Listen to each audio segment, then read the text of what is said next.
আপনি ঈদে মিলাদুন নবীকে ডিসএগ্রি করতে পারেন, কোনো বিষয় না। আমি আপনাকে ছোট করব না, খাটো করব না, না, আপনি ডিসএগ্রি করতেই পারেন।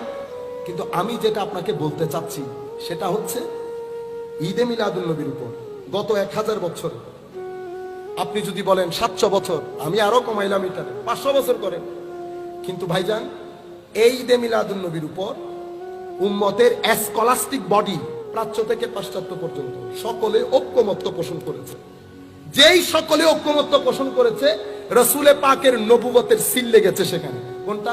মার আহুল মুসলিমুনা খায়র ফাহুয়া ইনদাল্লাহি খায়র, লা তাজতামি উম্মতি আলা দালালা। হুজুর আকরাম ইসলামের স্পষ্ট সিল যে আমার উম্মত যেটাকে ভালো মনে করবে, মান সান্না সুন্নাতান হাসানাতান ফিল ইসলাম ফালাহু আজরুহা ওয়া আজরুন মান আমিলা বিহা। উম্মত এটার উপর ঐক্যমত্য পোষণ করেছে। কেন?